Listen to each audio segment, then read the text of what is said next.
Welcome to State of Consciousness Podcast with your hosts Gabriela Fernandez and Ryu, along with various other community collaborators, who will take you on a journey to explore through their individual offerings and services how they are contributing to the greater shift on the planet. If you are interested in how you can both experience and become a part of this energy, sit back and give a listen as we are all one. Welcome back to episode 2 of the State of Consciousness podcast. On this episode, we're interviewing ethnobiologist Marc Williams, who has studied the people, plant, mushroom, and microbe interconnection intensively while learning to employ botanicals and other life forms for food, medicine, and beauty in a regenerative manner. His training includes a bachelor's degree in environmental studies, concentrating in sustainable agriculture with a minor in business from Warren Wilson College, and a master's in Appalachian Studies, concentrating in sustainable development with a minor in geography and planning from Appalachian State University. He has spent over 2 decades working at a multitude of restaurants and various farms and has traveled through 30 countries in Central, North, South, and South America and Europe, as well as all 50 states in the United States. Marc has visited over 200 botanical gardens and research institutions during this process while taking tens of thousands of pictures of representative plants and other entities. He has taught hundreds of classes to thousands of students about the marvelous world of people and their interface with other organisms while working with over 100 organizations, and particularly as a key contributor to the work of United Plant Savers, Plants and Healers International, and online at botanyeveryday.com. Marc's greatest hope is that this effort may help improve our current challenging global ecological situation. And I'll send it over to Ryu to give us a couple headlines of what you can expect to hear in this wonderful episode. So yes, we're really both fortunate and so excited. And some of the highlights that you're going to hear in our discussion with Marc are going to be around, he's talking about some of the things around ethnobotany and the decolonization of that, which is something that is more or less a global conversation right now. We talk about accessibility, activism, how his cultural upbringing, both ethnically and culturally, have impacted his view and positioned his view in the world when he's moving through his various experiences. And ultimately, we asked Marc the question of what he's hopeful for relative to how his work will outpicture in this way going forward, as well as what he would hope to experience in the changes that need to take place in the world. So again, we are so very fortunate, have so much gratitude for Marc being on our show today. Well, hello, Marc. I want to welcome you to our podcast. This is our second episode, and I am so excited about having you here for our second one. I've been talking about it for some time, but this whole notion that we were talking about before about how really understanding the person and understanding their journey and how that relates to the product that's outpicturing from them in the world is kind of like the focus of what we really want to be speaking about today. And I'm just so honored and delighted to have you here. I'm just going to give thanks, immediate thanks, and I'm going to try not to get all emotional about it either. But well, thank you. I mean, the feeling is totally mutual. I just have so much respect and adoration for you, and I'm honored to be part of anything that you've got going on. And a little emotion is good here and there, right? I think that's definitely part of the program for what you're going for. So. So yeah, we're gonna just kind of, like I said, jump into a conversation today. I know Gabby has a couple lead-in questions for you, but we'll see where those go, and I think, for our viewers, one of the things that we want to really be able to do is not just give folks a perspective on Mark, the ethnobotanist who has all these beautiful experiences and has basically traveled the world, but we want to talk about Mark, the human being, because that's very connected to everything. And it's very connected to how you've outpictured in this world, your journey, your background, your culture, what things happened or occurred in your lifetime to cause you to want to think about going down a certain path. When did that awareness come into play?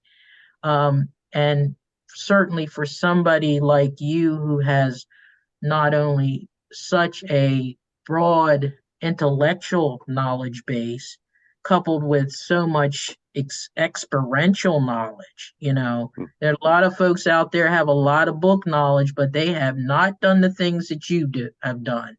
They've not walked across the continent and outside of the of the continent, all over the world, and know plants and know how to survive and do all those things. So that's why I'm so excited, to bring somebody of you're to me, you're kind of like the total beingness of all the things that a lot of us should try to be striving towards in this new level of consciousness that's on the earth right now. So Woo! so I'm gonna Making me blush here. yeah. So I'm gonna turn it over to Gabby so she can make you blush even more. All right. Well, welcome once again, Mark. I'm also super excited to speak to you and to hear some more about your personal experience and, like Milvina said, you as a person. So if you would like to start there, could you share with us a little bit about yourself and how you got started into the work that you're doing? Yes, happy to. And the one-word title that I use is ethnobiologist, which is certainly one of those big kind of college type words. It's putting two different sciences together. You have the science of ethnology, which is kind of like a cousin to things like anthropology and sociology. It's a science studying different cultural groups. And then you have biology, which is the science of studying all life. And so ethnobiology, combining the study of people, other life forms, and how they interact, say for food or medicine or ornament, ritual. And yeah, it's been an interesting road to get there because I grew up in a military family. My family's been in the military for 4 generations at this point, starting with my dad. And his goal for pretty much all of his kids was to be an officer in the military. He was enlisted. I'm not sure how many people are familiar, but the military kind of has two different grades. And there's enlisted people, which tend to be folks that, say, join right after high school. My dad actually joined at 17 years old. And then there are the officers, which tend to be the people that go to college and kind of run the show. And so he got as high as he could get as an enlisted person. He actually graduated with a master's degree while in the military and spent 27 years in there and basically got to a rank that only 1% of all enlisted people ever get to. And yet technically a 22-year-old second lieutenant was like a higher level than him. And so he was like, well, if I can just get some kids to get, my kids into the officer level, then that'd be great. So I was basically raised my whole entire life by a drill sergeant to be an officer in the military, and went away my freshman year to college with a 4-year ROTC scholarship. And it was really that freshman year, kind of near the end, where I had a big decision to make because they were paying me. I was basically an employee of the government, and books, tuition, all these things, and a salary. And basically, the the decision was like I could end it after my freshman year, walk away, no strings attached, or if I even started the first day of my sophomore year and I ended it, then I had to pay everything back. And I was literally looking down the barrel of an M16 firing on the range one day. And this was during the first Gulf War. And I was actually a poli-sci major too. And to me, I mean, all respect to the military and folks that were part of that process. But my analysis was like that was an unjust war and more about oil and money than about any kind of freedom and liberty. And even though I'd been raised that whole time to engage in that, that is just something that I couldn't personally countenance as well. I mean, I think that was really the thing more than anything that made me make that decision. So then after I did that, I was pretty lost, to be honest. And it took a few years to figure out an alternate plan. And luckily, I kind of came into relationship with some really cool people in Gainesville, Florida, where I was living at the time.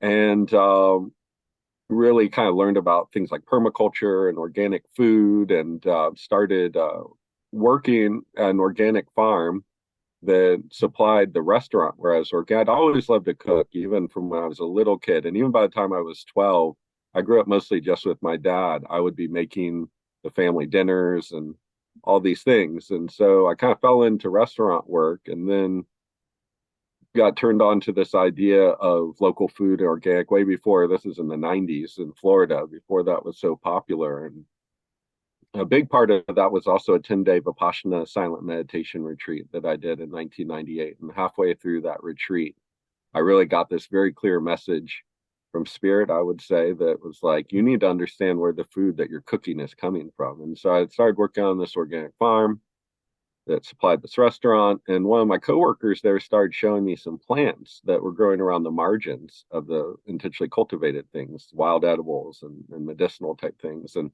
that kind of then connected the dots back to my childhood of loving things like Tolkien and Dungeons and Dragons and like wizards and elves. I was always kind of like an elvish wizard, nature spirit kind of thing when I was doing that stuff. And I was like, wait, you mean people do this for real? That's not just like make believe, you know? And it totally changed my life, and it set me on this path. And fairly shortly after that, I moved to Asheville, North Carolina, which is the place I spend most of my time now. In 1999, started working on an organic farm there that once again supplied the restaurant that I was working in. And I also found out about a little liberal arts school called Warren Wilson College, and they have amazing farm and garden and forest, over 1,000 acres, and the sustainable agriculture program there. And once I kind of done farming for a while, I determined that Warren Wilson was the next step for me. I'd actually gone to 4 schools in Florida just to get my community college degree. And so I transferred to Warren Wilson, got my bachelor's in sustainable agriculture with a minor in business, and then had my own business. I had a restaurant, did catering, food at festivals and farmers markets and all that sort of stuff after I graduated. But for various reasons, that kind of fell away. And once again, I was kind of into the void, and I learned a lot about the wild plants at Warren Wilson, the plants of the forest, the plants of the fields, the plants of the garden, but I didn't know much about ornamental plants around office buildings and houses. And the lady who had been my manager at Warren Wilson started her own landscaping business. And so I joined that business as kind of their head botanist. And it's been, I guess, about a year and a half or so learning all those plants of the landscape. And once I'd kind of done that, I determined it was time to go to grad school. So that's what I did, Appalachian State University, and focused on Appalachian Studies with a concentration in sustainable development and a minor in geography and planning. And that's where I just took this deep dive, as people in graduate school do, as Melvina very much knows, and literally spent thousands of hours of my life studying the plants of Appalachia and how we can interact with them in a sustainable manner for all the needs that people have. It's so funny listening to your incredible journey, because we have so many intersections. It's like crazy. My father was in the military. And he was very, very young at the time. He actually rose up to lieutenant when he was in the military. I was kind of thought that I was going to go into the military. I went through, um, that whole thing with applying and going to go into ROTC, and then I kind of did some of the similar things that you did, but there were very distinct turning points that I was hearing along the way, because here you came up in an environment that pretty much the energy that was there was this expectation. And if there was nothing else that was part of Mark, right, it would have been automatically been assumed that you would just follow that lead. But you went all the way up to the looking down the barrel of the M16, and something I heard you in your next example talk about spirit. But you think spirit was talking to you at that point too? I There's do. I mean, knowing. I will say that I'm a very spiritual person. I'm not necessarily somebody who ascribes to one Yeah. set wisdom tradition in that manner, although I honor them all and have studied many of them pretty Mhm. deeply. And once again, even from when I was a child, I kind of joke my dad's religion was golf, because every Sunday he'd be there on the golf course like a lot of military folks are. But I would literally go to church myself or like go to church with friends.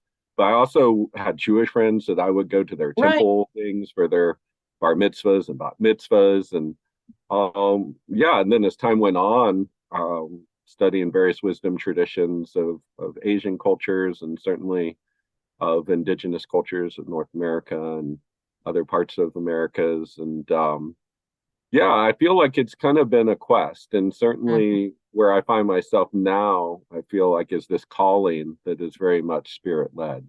Mhm. Mhm. Well, thank you so much for giving us that background. And I can also relate to a lot of, especially when you mentioned the having come across medicinals and herbals and having it relate to your childhood, with Dungeons and Dragons and Lord of the Rings and those kinds of things. I completely relate, because growing up watching Lord of the Rings and The Hobbit and Harry Potter and all these things, I had this, love for magic. And once I came across herbalism and permaculture and learned that these plants can actually heal us in the way that these magical fairy tales would tell us they could, it was just like definitely just like a mind-blowing, eye-opening experience. And just love to hear that. So thank you so much for sharing. And so we'd love to know a little bit more about Botany Every Day and some of the education programs that you're offering. And yeah, just we love how you're providing this education to the community, especially as donation based, and just so much of it is in so much alignment with what we're doing over at the center. So we're just very inspired and fascinated and would love to hear more. Yeah. Well, Botany Every Day is basically the outgrowth of a tragedy at its core. So I had a dear, dear, dear friend, one of my greatest mentors, teachers, big brother figures, who passed away in 2009. His name was Frank Cook, and he had done online botany class by donation for 9 years at that point, which I had participated in for a number of years. And one of the clearest things in his passing for me was that that needed to continue, and that was a piece of his legacy that I could clearly see myself, kind of picking up the baton and carrying it forth. And he actually did it by email of all things. I'm sure, especially younger people might be like, "What, a class by email?" Like, in these days of Zoom, like what we're using right now. And I'm still a little stuck somewhere in between. And that when he passed, I was like, well, email, even then, this 2009 was like, I think it needs to be a website. So I made the website Botany Every Day. And that came out of a joke that we had, because the textbook for the online class is Botany in a Day by Thomas Apple. And our joke was like, well, if only it could be that easy, right? All of botany in a day, right? Something that people spend years, if not decades, studying and getting whole degrees on. And so we just kind of said, well, botany every day really is more the thing, right? And so yeah, that was clearly the name for the website. And yeah, I picked up that torch. This is the 14th season now. It just blows my mind that it's like 1.5 times more that I've been carrying this than my dear friend Frank. And yeah, it's also just beyond that online course, a ton of other resources are there, plant list and links to videos and websites and recipes and yeah, just suggested reading list and all sorts of things. And it starts in March, the class, and it goes till December. It's mostly self-guided, pretty much. Basically, there's a bunch of text for each class and then some suggested activities. And then on each web page for each class, there's a comment section that people can then put their reflections from their reading and their taking on those activities, or then if they want, they can email them to me. And yeah, it's always a work in progress. I'm always trying to add more. And even though I've been doing it for 14 years, every time I go through the whole class again and try to update it to the best of my ability and add new resources. And have more and more the last few years, especially, been thinking about a live kind of component, like kind of what we're doing now. But the fact that it's by donation really does restrict it somewhat, because I'm happy to do that, and that's how Frank did it. And I determined when I took it on that I'm going to honor his legacy in that way. And yet, there's only so much work you can do at that level. Yeah. So I do a lot of other things besides that, and I do tend to post the other things that I'm doing at that website as well, for people to kind of keep track of me, because I tend to work now. I guess I'm down to maybe 20 or 25 organizations over the course of a given year at some point. So I've been working with 40 or 50. Wow. And Wow. so it's a lot of conferences, it's a lot of academic institutions, it's a lot of medicinal plant schools. It's some things that I do of my own accord that I offer to the community, especially some real focuses I have in education or fermentation, as well as wild edible plants. So the kind of applications beyond the botany. But then I do a lot of botanical survey work too, for landowners, to kind of tell them what they have on their land and what they might want to take away and what they might want to bring in and those kinds of things. And so botany every day is kind of a catch-all for a lot of that. Although there is this sister site, because when Frank passed, there was also a nonprofit started to continue his work, archive the things that he had done and move some things forward. And that's called Plants and Healers International. And it's no longer a going concern.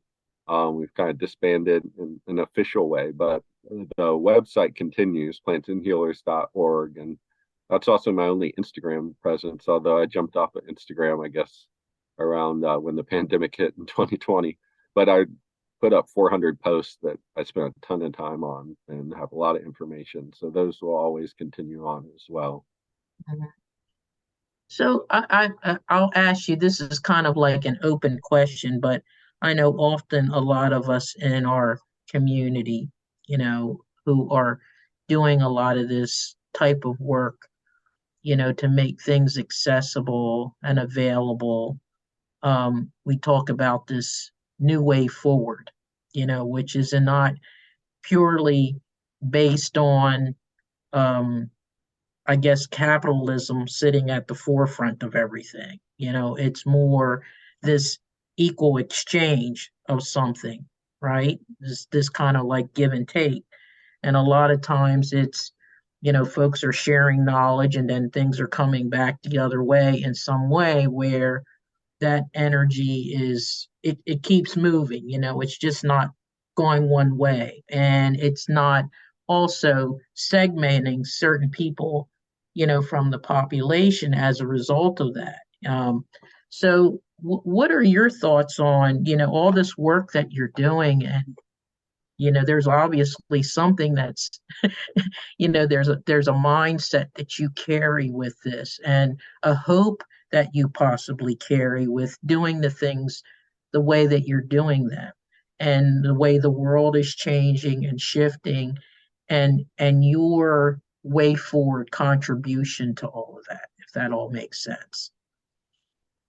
Yeah, well, once again, I mean, Frank, he really kind of had this philosophy that money should never be a limiting factor in access to education. And that wasn't just with this online class, but he literally lived his life by donation. And it was interesting, even subtleties with that, and that he had this kind of saying of initially it was give what you can, take what you need.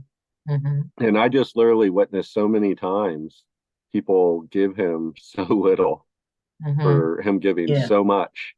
And he did, even before he passed, kind of shift it, which is subtle but significant, to say give what you can, receive what you need, Mm-hmm. right? Mm-hmm. Versus take, right? Right. Receive, Right. Right. And certainly, that spirit runs through me.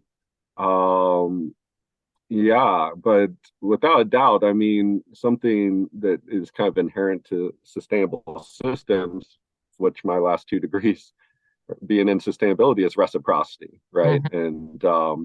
And eliciting that, and also from a place ideally that would come from within, because really that's what it comes down to. Like, I can't tell you what you can give, necessarily. I can tell you maybe what it's worth, whatever it might be offered. But I did mention my dad is an African American man born in Alabama in 1938. Mm-hmm. And so for me, it's just been growing and increasing significance. I would just put it as a debt, that I owe to my ancestors and the legacy that got me here, to do my part to give back to that community in particular. But beyond that, I grew up in South Florida. I've been studying Spanish since I was a little kid, and I've been studying Spanish every single day for the last 3 years, and spent a lot of time in Latin America. And so I feel like a very strong affinity for the Latinx community, Latin community, and various, other groups beyond that. But those would probably be, kind of well, and certainly indigenous folks locally here, the Cherokee and other indigenous folks that I've worked with in other parts of the country and other countries. I mean, that all kind of comes under that acronym BIPOC, although I've been a little torn by that. I feel like we need to come up with another thing, because it's just like you have Black, you have indigenous, and then you have everybody else. It just kind of, it doesn't quite resonate with me, but I also haven't come up with an alternative yet. Right. It's But interesting that you say that, because I have been going through that same thought process myself, yeah, there needs to be, of course, I don't have an answer for it either, but I've gotten as far enough in my thought process that, oh, well, we kind of probably need to expand on this, move it more towards 5D, out of the yeah, three-dimensional realm. yeah, I think that movement that way is a good movement going towards that way, but I also think that it almost still takes certain, cultures out of the picture that should be part of that. yeah. And And it's just not exactly equitable, right? And this is all no, about equity, yeah, basically. It's all yeah. about everybody having a seat at the table, Mhm. where nobody is any greater than any other, and everybody's voices have the ability to be heard. And Yeah. that is certainly something, having kind of come through this sort of hippie transition, post military upbringing, that, I just find myself in a lot of predominantly white institutions and Mhm. predominantly white spaces. And I myself, my mom is like Dutch from the Mhm. Netherlands, like centuries back, white, white, white, white. So like, Mhm. and then my dad definitely, there's something in the mix there. Of course, like so many Black folks from the South. So I'm like kind of white presenting basically too. Mhm. I guess to most people, at least most white people. Mhm. And so then I kind of like, and it's a wild thing too, because like my dad, it was this interesting split being raised too, in like I mean, it's kind of a gross oversimplification, but the only thing that can come to mind is to pass, basically, to pass in Mhm. society. My Black dad taught me, in a certain way to, how to talk, how to walk, what to Mhm. wear, like all these things to just like not have issues, and Right, certainly to talk about the cops pulling you over and all the things, and right. but at the same time, he really instilled in me this idea of Black excellence and the amazing lineage that we come from, the Mhm. Harlem Renaissance, all the things that, weren't just about our side of the fence being subjugated and treated bad, that there was expectations there. And, but I guess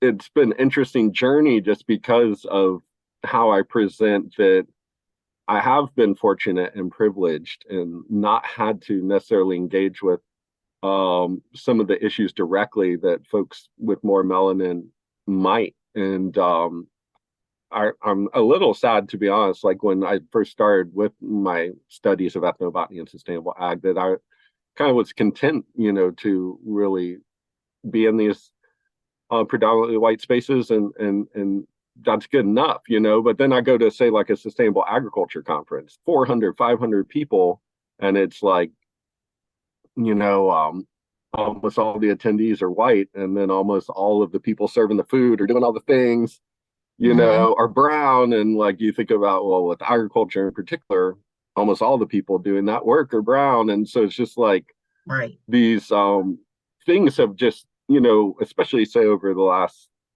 I'd say maybe 7 or 8 years, we're just like getting on me. I was like, Yeah. it's just not enough to like be content within my own realm of possibility. And I just really got to challenge the status quo to bring more people to the table. And I know you do a lot of work with cooperative extension, and that's definitely Yeah. one of my biggest pushes right now with our local Buncombe County cooperative extension. We have underserved committees, kind of their version of diversity, equity, and inclusion.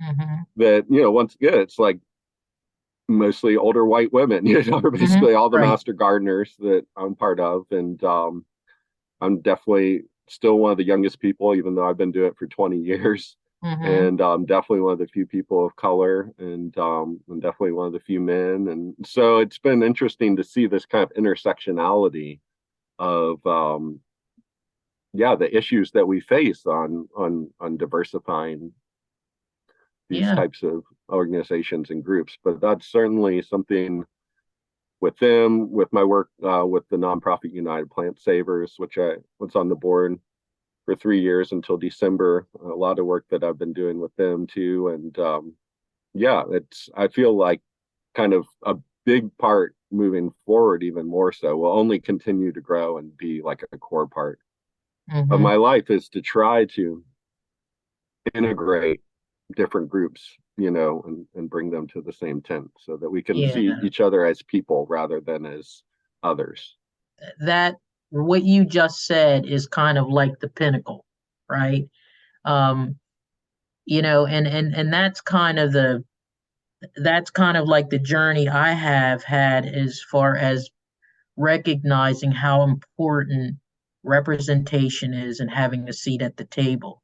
But then the other aspect of that is because of my journey and because of all the different dimensions, as you spoke about, it's like you have this ability to have this multi-dimensional lens to be able to bring in a more integrated perspective, because at the end of the day we all need to be able to see each other the same way.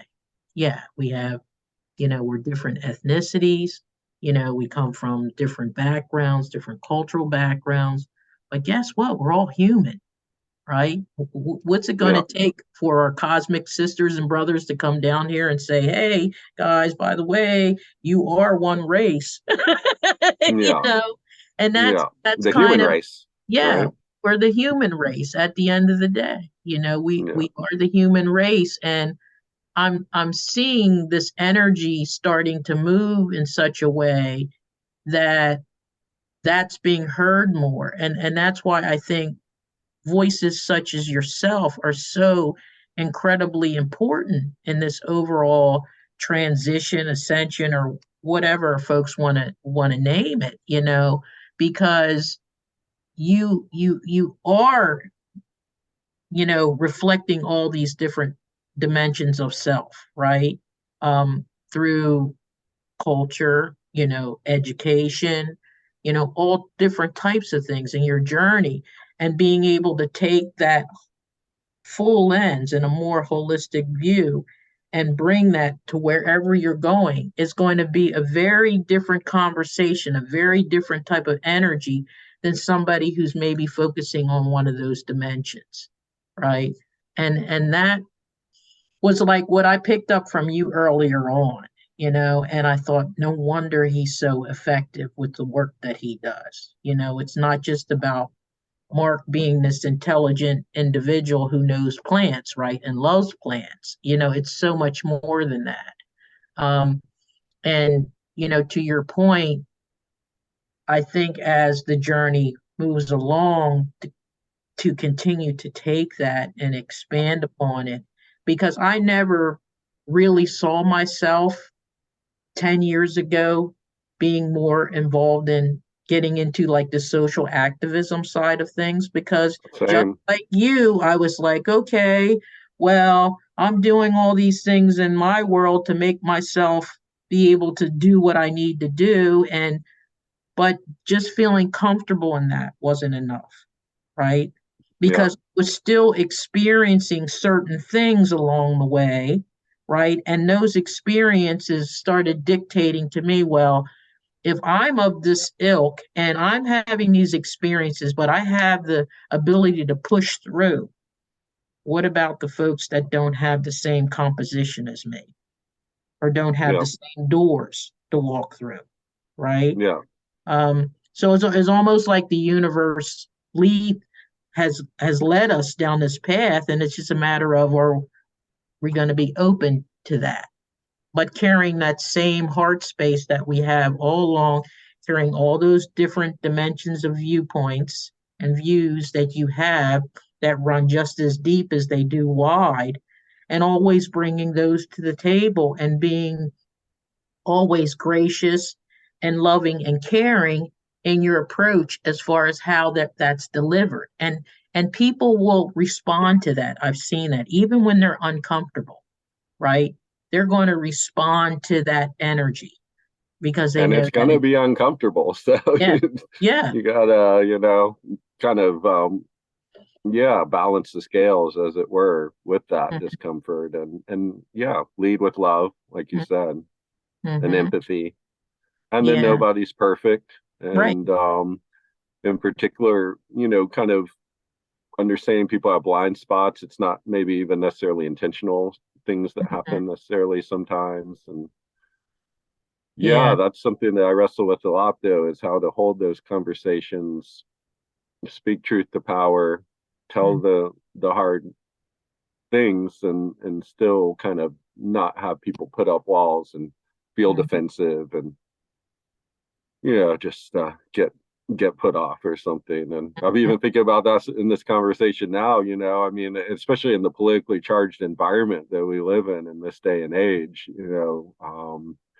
It's just so interesting how people can really get triggered when you're mm-hmm, having discussions about race or discussions about gender or sexual orientation. I mean, some of these things are just so explosive, right, and I pray all the time to be a vessel that can try to take that explosiveness mm-hmm, out, but at the same time keep it real, mm-hmm, and that's a pretty hard line to walk yeah. sometimes. It's a balance. I mean, I know Gabby, and when we have conversations, sometimes I often am like, okay, Gabby, this is it. I'm just gonna walk away from this, you know, and that's Yeah, just me venting for a given period of time because I know that that's part of my purpose is to stay with it, yeah, learn from it, be understanding of it, and just be, as you mentioned, a vessel, right? That's yeah, just to be a vessel because sometimes all it needs to be is just your presence, right? Yeah. You're And as just much listening as talking to, mhm, and definitely getting past judgment mhm. for sure, as much as one can. So you kind of alluded to a few things, and Gabby, please jump in whenever you, because I know you have some more questions of Mark, but you alluded to a few things in your conversation that you just had. But what kind of advice would you give to folks who are out there, doing this type of work and are of the same composition and that we are, and in that heart space? Because I often will hear from, especially a lot of the younger ones, they just get frustrated and they just remove themselves totally, right?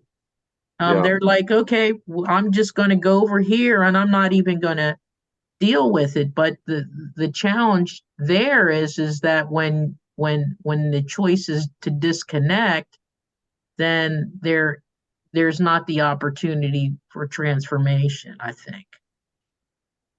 It's true. And I feel like it is a walk that everybody has to figure out for themselves. There's certainly Mhm. no set answer, but I do feel like that we do need to grow a thicker skin if we're going to want to do this work. And to what degree it is possible, I mean, I would kind of put out this idea, say, of microaggressions, which is certainly a Mhm. very real thing. And I've certainly had it. I used to have a huge afro and everybody wanted to Mhm. touch my hair. And Mhm. often they didn't want to ask before. And all these different things, like I'm in some petting zoo and I get those things and I honor people that have to like have the boundaries of whatever type of thing like that happens. But at the same time, I guess I think of my ancestors. I think of having to pick 50 pounds of cotton a day in the blazing sun and Mhm. then like come home to some shack and not enough resources for food or for medicine or just all of things loan through Jim Crow, through the civil rights movement and all the things, Fannie Lou Hamer, obviously Martin Luther King, all the things that these folks have sacrificed for us that were like insanely hard. Like, Mhm. can't even begin to imagine. Even my own dad and some of the stories of being born in 1938, or even my brother, Mhm. um, being born in the 50s and some of the stuff that he's told me of the things. And so, like, I try to keep that in perspective because I certainly get there sometimes when I'm in some board meeting or on some call and people just don't get it, and are saying just pretty offensive things, but oftentimes not intentionally, and just trying to kind of like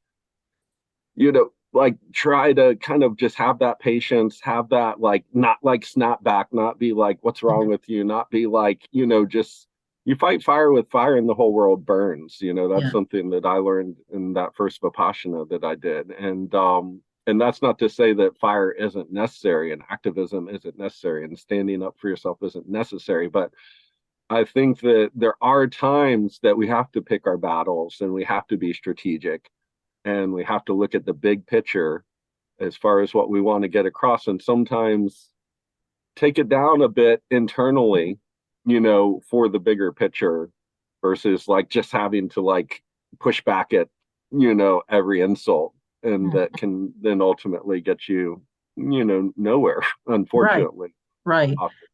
I've often said to folks, you have to try as hard as you can to put yourself in a position where you can be heard.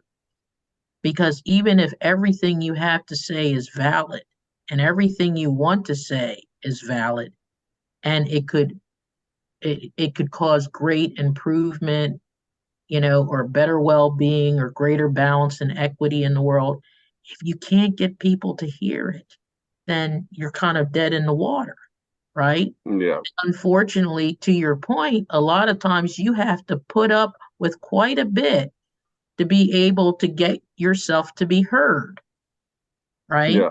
And we there's already the recognition of just equity, inequity across the board for different reasons, right? It's multi-layered. And we have to also, I think, start looking at this whole aspect of where do I want to put my energy? Do I want to put my energy into trying to move things forward, or do I want to put my energy into continuing to focus on the things that are already known, right? Well, I And definitely aren't would jump moving in us. real quick with that too, because something that came to me, I don't know, relatively speaking, quite a while ago was this idea of of activism and being, like basically putting more of my energy in what I'm for versus putting more of my energy in what I'm against. Mm-hmm. And that is once again not at all to disparage people with their shoulder to the wheel of activism and being Mm-hmm. against things, because we need that. But one thing Mm-hmm. that I've certainly seen is that is often more of a young person's game because like you can just burn yourself out so easily if you only focus on the problems and only focus on what's wrong. And Mm-hmm. I certainly still focus a lot on those things. But say, even if we all got to the place where we want to be, where those things that we feel like are wrong are gone, we still need an alternative. Mm-hmm. So it's not like you can just create some vacuum, take everything that exists away, and just see Right. what happens. Like, there's needs to be an agenda that can fill that space. Mm-hmm. And so I would just say kind of balance at a minimum of what you're for and what you're against, to Mm-hmm. just keep from going insane because there's Right. so much wrong.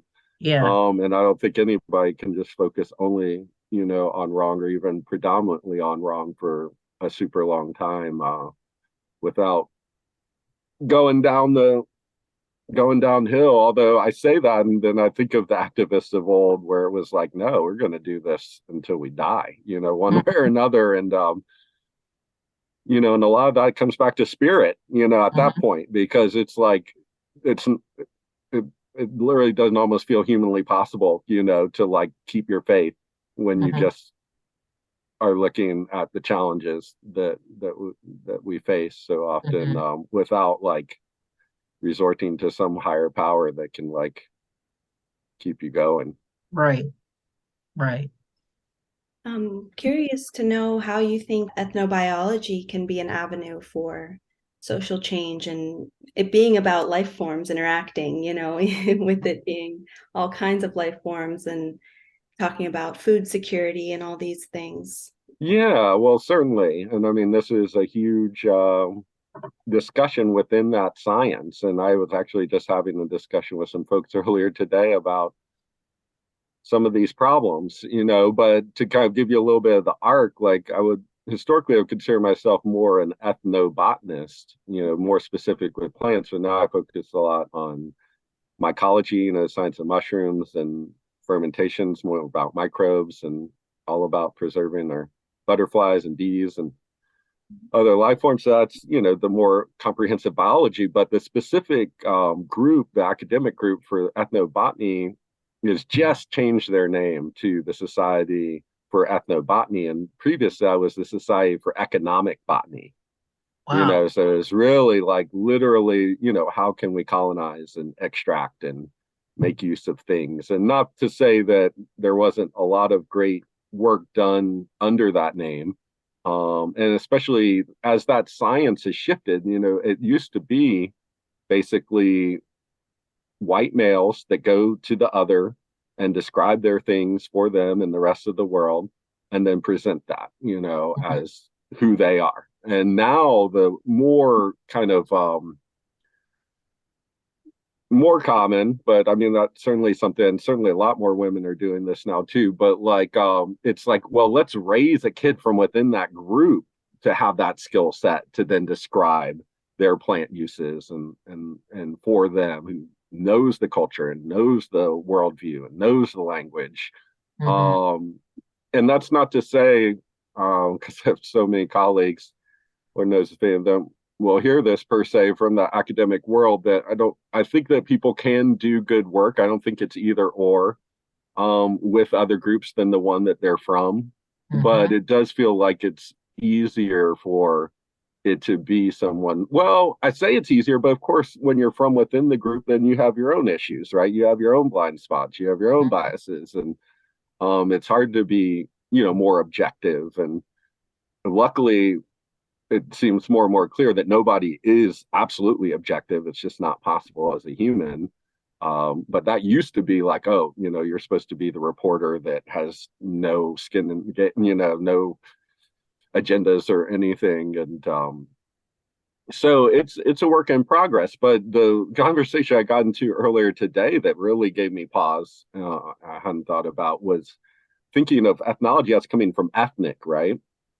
And so this kind of pigeonholing, and I've been noticing this, like, say, in the Grammys or whatever, like the music categories, right? So you have like the main, say, pop music, and that's like, kind of this one thing, and then all the other people are other, there's the hip hop, there's the R&B, there's the Latinx stuff, and so like, yeah, just kind of like looking at white as the default and everything else is ethnic, basically, is also problematic, I would say, to some degree. So these things are pretty hard to unpack, but I would say that there are a lot of folks working really hard on how to have the best ethics that they possibly can, and certainly go from this model of let's find the next cure for cancer in the jungle and make a whole bunch of money from some big corporation.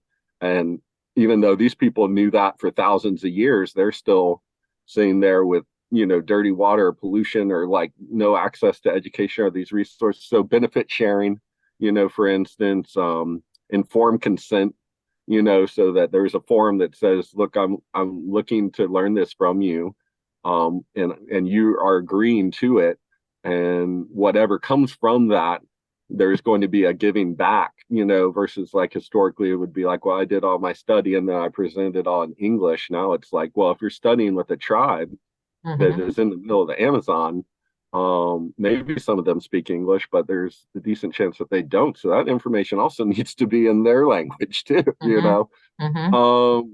So, it comes back to that reciprocity, basically. I think that as far as the sciences goes, I feel like that there are really deep questions that the science of ethnobiology are asking about how they can pursue that science in the most equitable and ethical way possible. And there's something called the Nagoya Protocol that was agreed upon years ago that really speaks to that if people want to look deeper. The in hearing you talk about all this stuff, because a lot of my research is also focused around people's positionality, the decolonization of different frameworks, levels of consciousness, and things like that. And I think where I become very hopeful is I'm starting to see this language rising up more and more across various conversations. And I was just kind of beaming as you were talking about, okay, we're like trying to unpack these discussions, and there's some level of recognition down here that, we got to look at, things in a deeper level. And I think as this unwinding happens, you're not only getting the positive effects of that, around awareness, but it also starts to elevate a lot of fear around people. And that you were reflecting on that earlier, and that's in part the majority of what I experience when someone reacts to me a certain way based on something I may have said. It's not so much directed at me as it's their fear. Wait a minute, you're talking about changing something or looking at something in a very different view. I don't quite understand it, or I'm used to doing this way, right? And change can be hard for anybody. That's where we're creatures of habit, and so it's understandable. And power is often not given up, of its own accord, unfortunately. And I think that an issue we have now too is this kind of like zero-sum game where folks are like, well, if somehow more is getting shared with others, then that means that I have to go Give up down. I something, have to like right? give up and Mhm, take away versus like, let's grow the pie bigger so that mhm. everybody can have more of it versus like, it's just a finite pie. Right. And, if any part of that pie gets distributed somewhere else, then that means that I eat less. And that almost can be looked at as somewhat of an intentional perspective that has been developed. This aspect of finality, right? And Yeah. so you have to operate under this finality, and that's the rule. And so therefore, if a piece is here, then it means there's less of it. So the new way forward, as you're suggesting, would be to make the pie bigger. You need to Yeah. expand the pie, right? Yeah. So that everybody gets equal pieces of the pie. Yeah. Yeah. So yeah, I think that's a big takeaway, a big mentionable that you talked about is this expansion. And this aligns with the whole idea of this period of time that we're in, which is this ascension and this elevation of consciousness, this elevation of an expansion of an existing consciousness that we already come to this planet with, but because of the ecosystems that have been developed around that, we've been operating a certain way. So, but passing it back over to Gabby because I this is such an exciting conversation, and I want to make sure she gets her questions asked of you. Yeah. I feel like I could go on forever with you, but I know we do have a somewhat Hmm. constrained piece. We're probably kind of coming in for landing sooner than later, but I will say whether it's, in this way or certainly some in the future, I'm just excited to continue these dialogues because, of Hmm. course, there's just so much juiciness there to unpack. Yes, we would definitely love to have you back for another episode in the future.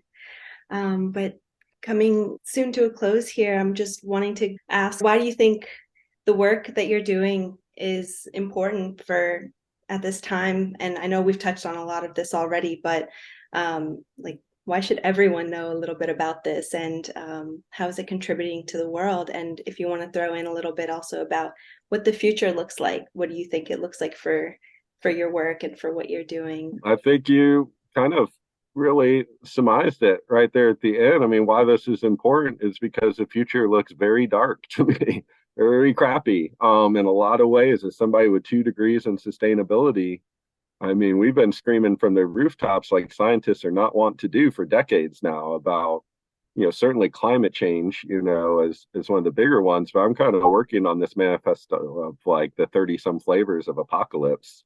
And I'm a generally, um, upbeat person, even amongst that. But just keeping it real, it's like whether you're talking about, food or, these other basic needs like clean water, shelter, all of these things that are under threat from all of these other aspects of unsustainability that we have in society, to things like racial discord, or to things like judging people for who they love, or to things about yeah, classism, and really this kind of thing that's somewhat baked into the cake of how we've been in the US and in other powerful places around the world of like me first, and um I get mine, and whatever about yours, and like all these things like that is going to lead us to ruin. And I'm not,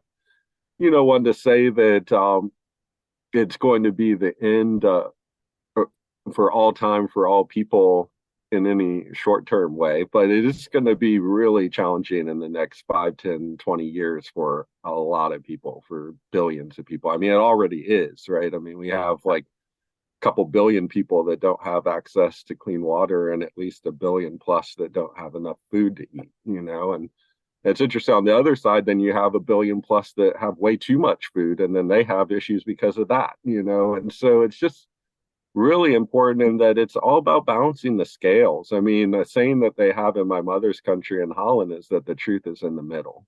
And, we've just gotten so polarized now on the extremes of both sides that it's just not going to, can't last that way.